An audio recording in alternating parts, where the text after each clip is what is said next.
Very much for staying on the program. Now, the General Secretary of the new Patriotic Party, Kwabena Ejapon, has been clarifying the circumstances leading to the scuffle at the party headquarters Monday. He spoke to Kojo Yankson on Joy FM Super Morning Show. But as General Secretary, my duty is to weld together the party, to make sure that everybody feels comfortable and that our level of comfort will be reasonable. And that's why I've called for calm. You know, political parties are fashioned out of our own genuine desire to be together based on a certain principle that brings us together. And I believe the things that hold us together far outweigh those divisions that we may have. My worry is for some time now, there has been a seeming increase in the level of suspicion within our party, a lot of rumor mongering. And so you hear people on air saying things that have no truth at all. Our doors are very open. If there are any issues, anybody can call me and find out the truth about what is happening. And I believe that just a single call to me yesterday would have forestalled whatever happened yesterday. So I'm going to go to the bottom of the matter today. I think that everybody should be calm and patient. As a political party, we have a big agenda to win power in 2016. We all know what is happening in our country, the suffering of our masses. They know that the MPP is the party that governs properly and ensures the economic upliftment of the Ghanaian people.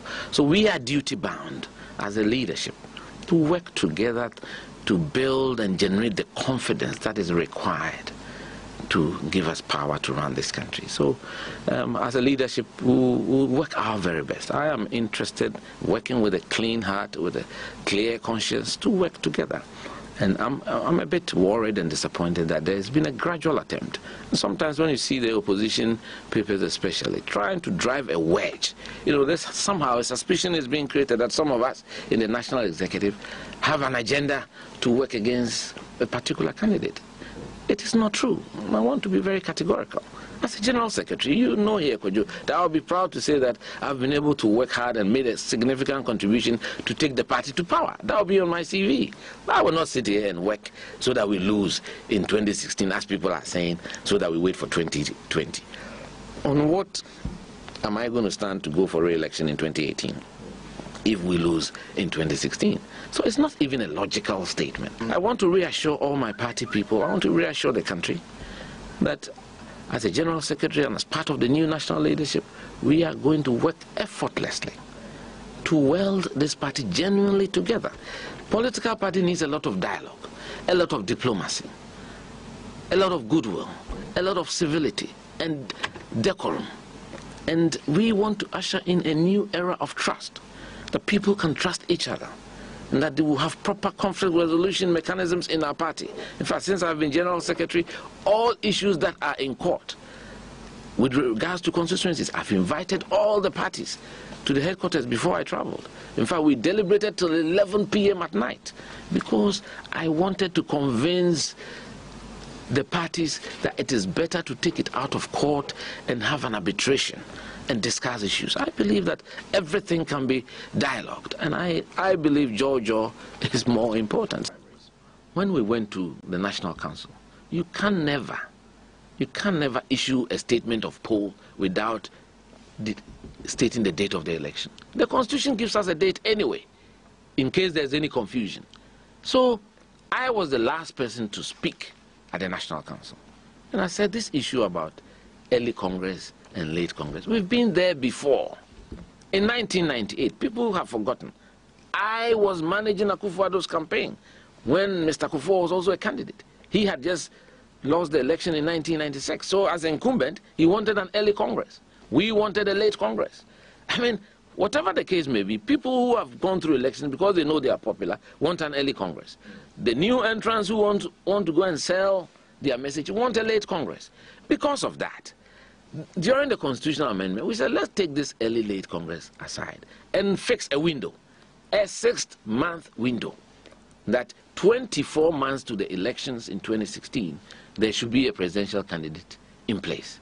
So we said, okay, our latest date that we are supposed to find a presidential candidate is December 6th. So let's not be an argument. That's a constitutionally fixed date. We are addressing this issue of this perception that yourself and Paul Afuku fall on one side when it comes to the presidential race, that you are behind Alan Shermanton as a candidate. Now, I suppose when you look into history, you can see what people are referring to make this argument. Yes. The fact that you headed his campaign. That's right. In 2010. That's right. Paul Afuku was reported to have been sharing some money at a congress in 2007. That's right. That's right. So these things when put together. But what they conveniently forget to state that in 1998 I also headed Akufo-Addo's campaign. So why don't they add that? And then in 2007, I also stood as a candidate against both Alan Shermanton and Akufo-Addo. In 2007, I was the youngest of the aspirants, you know. And then in 1992, I was the face of the party on national television when there was only one TV station, in those days under military dictatorship.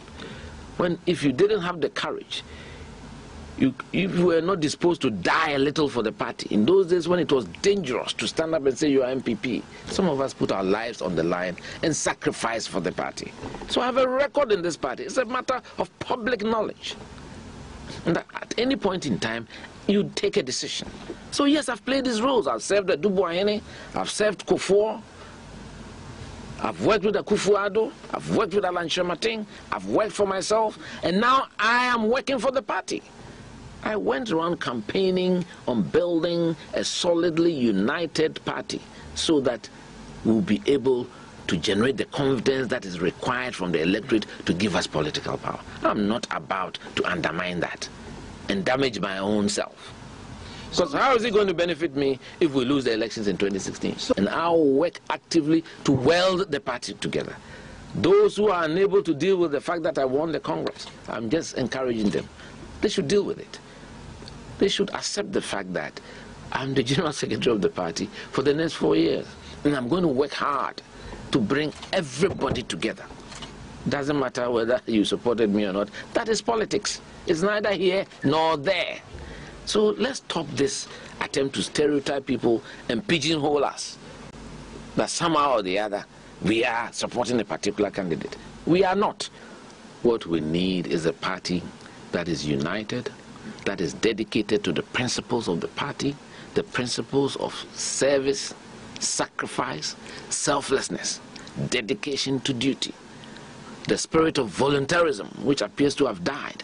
That is what I and the National Executive want to revive, so that people are prepared to die for the political party. And I believe that once it is the party that should carry the candidate, not the other way around.